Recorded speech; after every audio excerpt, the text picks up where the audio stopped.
Hi, my name is Alan from Alan Wee Property. Welcome back to my YouTube channel.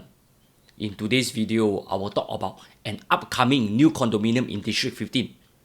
This is one of the most livable districts in Singapore.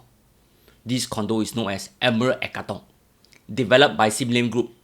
As usual, we will talk about the site details followed by the SWOT analysis. Here, let's go. In this HProp article, it mentioned that Sim Lim Group topped the bid for the Jalan Tembusu GLS site by just 0.1%.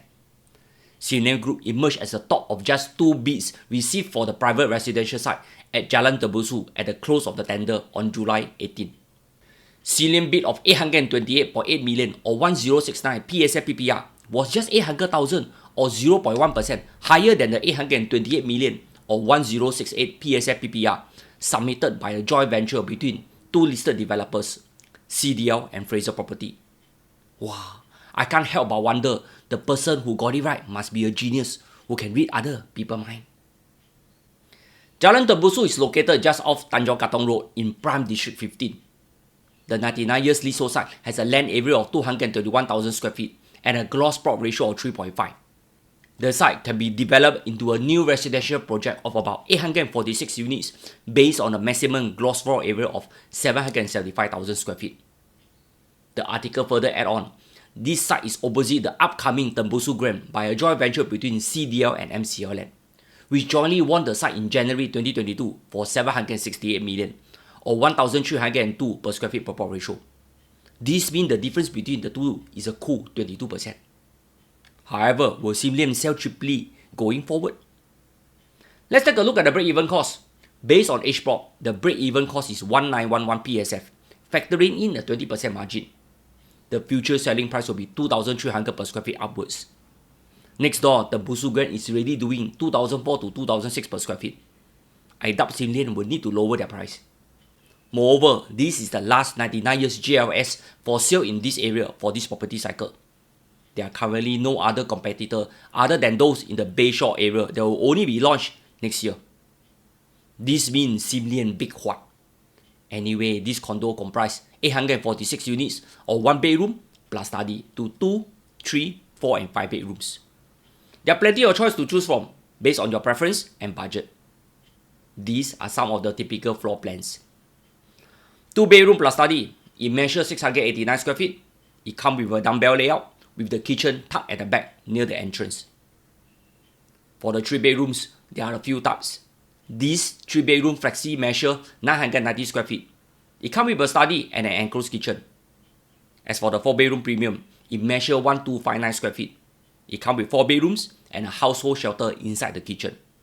It also has an open concept kitchen and a store. As for the biggest 5 bedroom, it measures 1561 square feet. It also comes with a private lift and a yard area. All you need for the very comfortable space. Needless to say, you are staying in a vibrant neighborhood of Katong. Near good school, near eatery, near the beach, near Tanjong Katong MRT station, which is only minutes walk away. And most importantly, near the popular East Coast Park. CBD is only minutes drive away. What else more can you ask for? Moreover, this is a big size development. There are 846 units. This means there will be healthy resale transactions going forward. There is also a full range of facility to enjoy. I can't share enough, from swimming pools, BBQ pits, clubhouse, gym, pavilions, kids playground, tennis court and whatever you need. This also means it will not be difficult to find tenants. As for the developers itself, Sim Lim has a remarkable track record of more than 40 years. They have developed many projects including the highly sought after Clover Viaduct, the Pearl and Mount Faber, Treasure Trove, and many other projects. This only shows their expertise in building good quality products.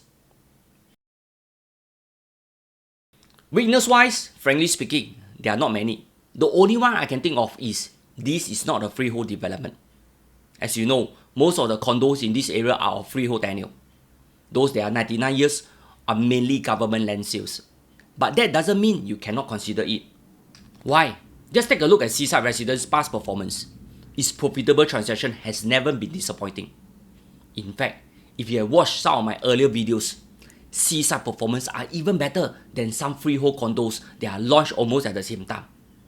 That is why don't underestimate 99 years leasehold condo from the onset. Let's zoom into the opportunity. Can make money or not?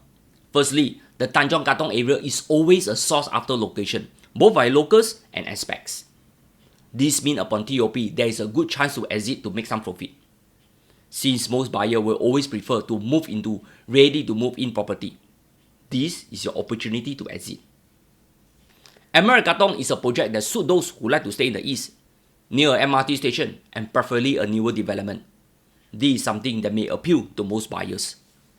A good example is Park Esta, big development, opposite Eunos MRT station and has a full range of facilities. Most of the transactions are handsomely profitable in this development, especially so for the bigger units. Yes, some may say it is due to COVID, but those who took the leap of faith have already made money and move on. Another opportunity I see is the future housing in the Bayshore area. There are many GLS sites that will be launched for sale in the coming years. Will this help to push up prices ahead when Emerald TOP? I have three concerns. Firstly, the timing of the market. As you are well aware, the Q3 2024 data has dipped by 1.1%. But having said that, and after my earlier video on Q3 2024 data, what does it mean for the private property market? This is only a temporary dip. I'm very sure the PPI will increase again in Q4 2024 all the way to 2025 with more new launch one after another. The second concern is the current war in the Middle East. The situation has really escalated to a new level. If this continues to go on, will oil price shoot up and lead to inflation? How will it affect trades and employment?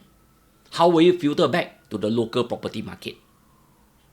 If you have watched my earlier video on the impact of war on property prices, based on past events on property prices, I've studied that they only correct a small amount.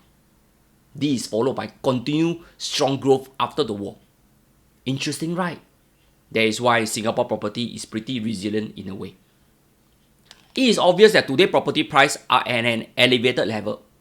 That is why it is good to buy with a long-term horizon. Have sufficient saving to tide over unforeseen circumstances. In this way, property investment will be less stressful and more enjoyable. Lastly, the third trend is none other than our humble HDB flats, especially the plus and prime flats.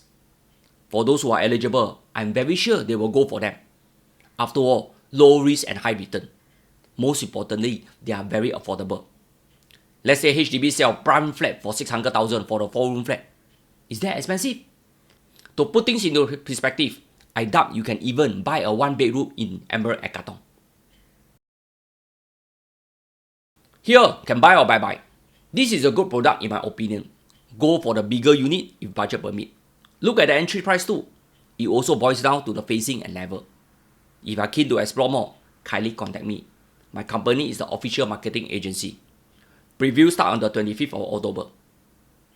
That's all. Thank you for watching and see you soon in the next video.